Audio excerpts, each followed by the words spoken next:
So this video is part 3 of solving other types of equations, although they are kind of similar. This is radical equations.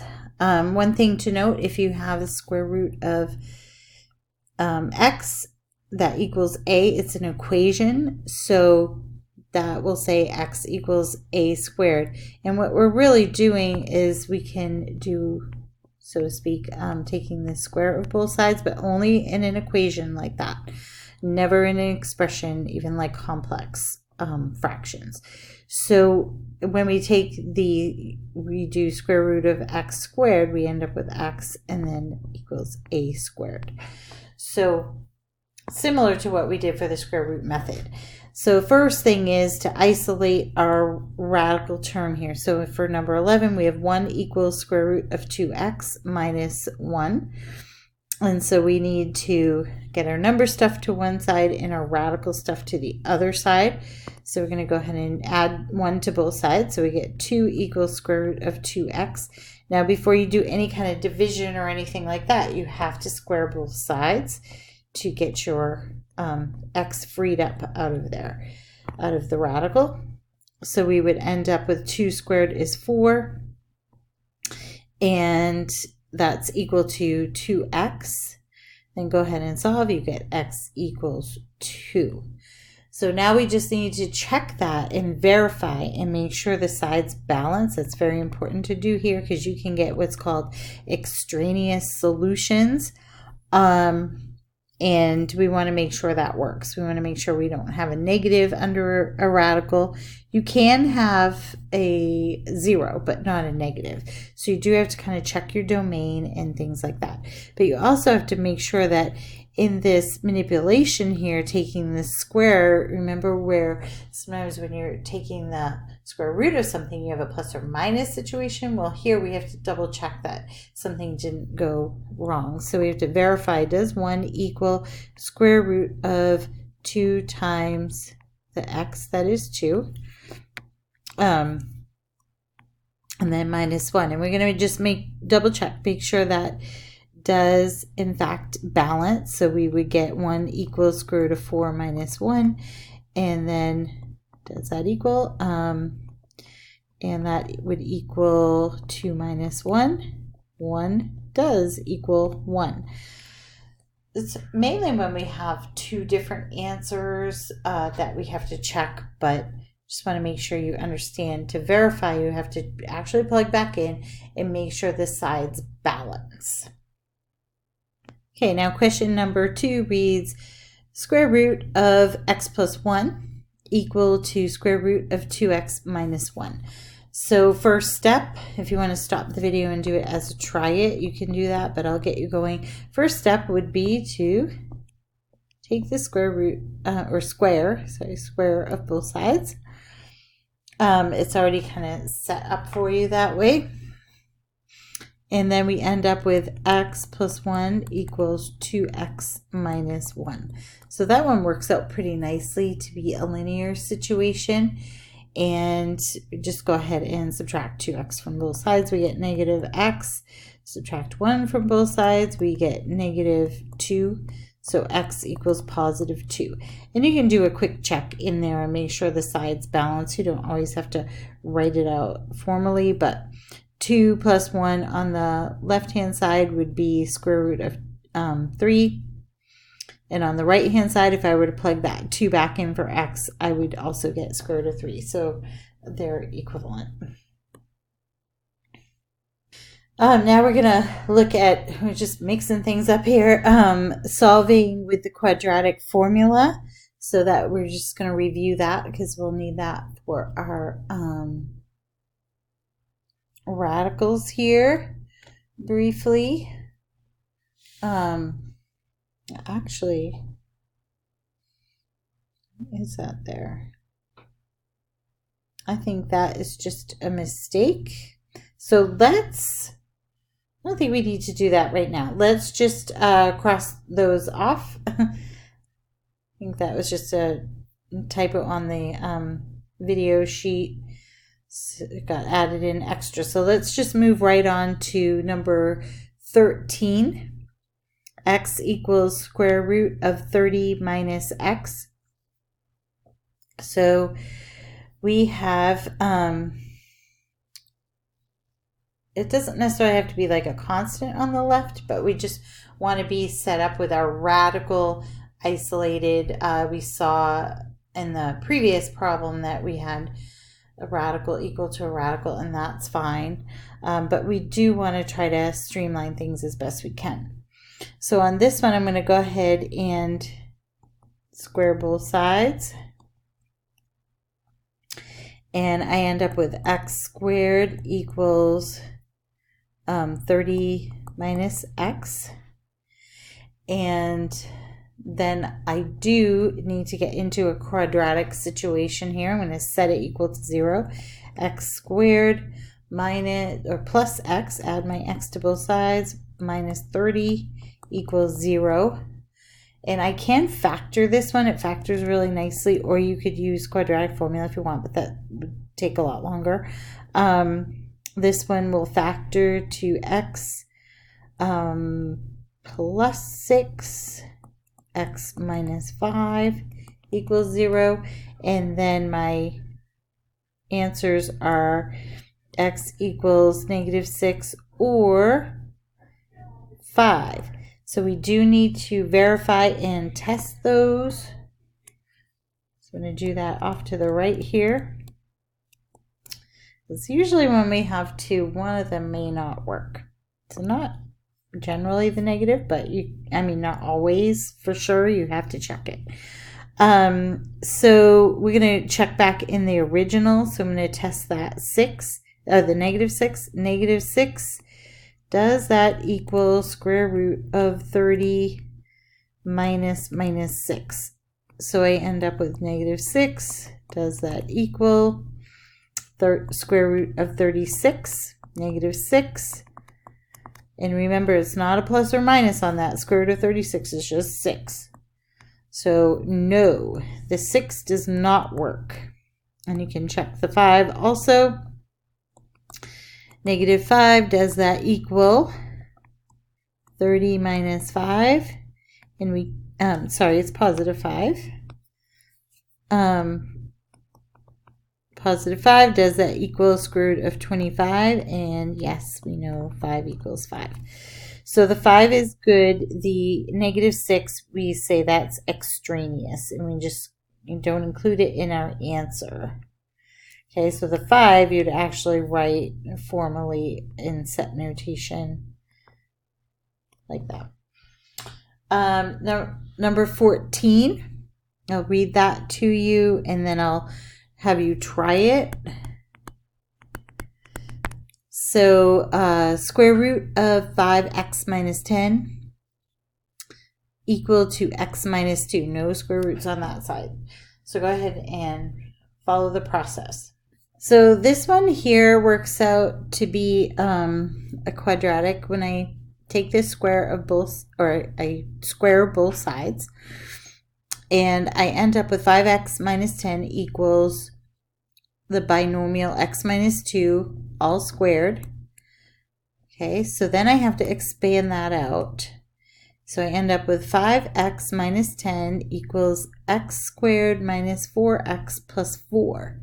Now my next step, just like you've been doing, it's a really great review for the other things of solving quadratic that we did in 2.5. So now we're going to set this equal to 0. So we would have, I think I'm going to bring everything over to the right and set 0 equal on the left, so I keep everything kind of positive there, or my lead coefficient positive.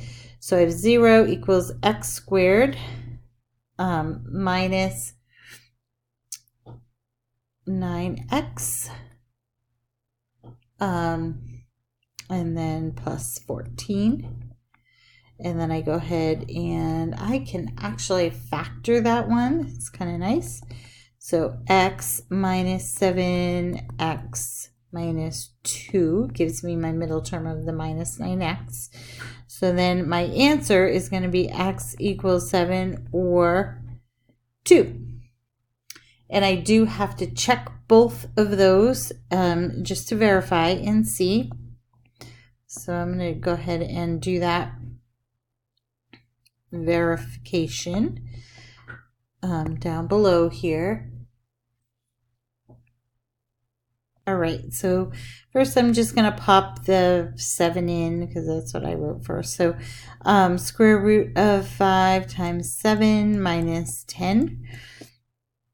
Does that equal 7 minus 2? So make sure you are plugging back into the very original one, not anything we manipulated. So then I get square root of, this would be 35 minus 10 is 25. Does that equal 5? It sure does. So we're good there. So the 7 is good. The 2, just go ahead again, pop that right in. A lot of these you can do in your head, but I just want to make sure I show you, unless usually I ask you to write at least one out. So I have square root of 5 times 2 minus 10. Does that equal 2 minus 2? So we would end up with square root of 10 minus 10 is square root of 0. Does that equal 0? And this is a good one. I really like it because it shows that, yes, you can have square root of 0. A lot of times people want to say that is not in the domain, but you can take the square root of 0, and that's totally good. So our answer is 7 or 2. We would write it in set notation with a brace, 2 comma 7. Okay, last one here, number 16. 3 minus square root of minus 3 minus 4x equals square root of negative 3 minus x. And when I say minus 3, I mean negative x, same thing. So on this one, we can't isolate anything out. It's just too much to work with. So we're just going to go for it and take the square of both sides, which is going to involve some messy work that I'll go over in class with the Math 140 students. Math 99 students can just skip this one. I'll write a note here. Math 99. Let's skip this. You don't have to do it. So on this one, when I take the square of both sides, I have to do some a lot of math. I'm wondering if I want to just do a separate video on this or do it in class with you so we can talk through it. I might just write it up here, but I'm gonna run a little short with the time. But so try this if you want to pause it. I'm going to write out some of the steps and then go through them. You can do this one by following the pattern for the just a perfect square trinomial situation, but I did write it out so that we can do it by FOIL and you can see. So we have 3 times 3 is our first term, so that's 9. Our outside is going to be, so that would be minus 3 times square root of minus 3 minus 4x. And then our inside is also going to be minus 3 times square root of minus 3 minus 4x. So that's where that doubling comes in. Good review of that. And then the last one here, last term, is going to be the minus 3 minus 4x, that's square root, times itself. So it would just end up being the minus 3 minus 4x. Once I take that square root, it's like plus and then minus 3 minus 4x, like that. So this will double in the middle. So we end up with, and we get to carry down our right hand side, just taking the square of square root of minus 3 minus x, just gives us minus 3 minus x. So now where we're at is we have 9 minus 6 square root of minus 3 minus 4x minus 3 minus 4x equals minus 3 minus x. So we can streamline a lot of these things right here, and pause the video and see if you can do that to combine any like terms. You should be able to do some other than this. Okay, so here's where I'm at with this one. I have minus 6 times square root of minus 3 minus 4x plus 6 minus 4x equals minus 3 minus x. Now I'm going to combine, well, I did combine the 9 minus the 3, and that's where I got the 6. Now I'm going to subtract 6 from both sides and add 4x to both sides. So I end up with minus 6 square root of negative 3 minus 4x equals minus 9 plus 3x. And now from there, I've got to isolate my radical again. I'd like to isolate my radical, but that's going to make it messier if I try to divide through by that negative 6. So what I'm going to do to avoid all those fractions is I'm just going to go ahead and square both sides and work out the math. Again, if this is getting too tricky to follow, we can do it in class together also. So here, minus 6 times negative 3 minus 4x times itself. Now, these are not, there's no plus between the minus 6 and the radical. So I'm just going to go ahead and multiply those. So I'm going to write on the right-hand side the minus 9 plus 3x squared. I do have to figure that all out. But the minus 6 times minus 6, that's just going to be a positive 36. So just have 36. And then these radicals times each other will just leave me with the minus 3 minus 4x. On the right-hand side, I do have to use my pattern. I'm going to use the pattern for the perfect square trinomial. I might actually just want to rearrange this to be 3x minus 9. Square that. So I would have a square of the first term is 9x squared. And then I'm going to double the product of the two terms. So it's negative 27x.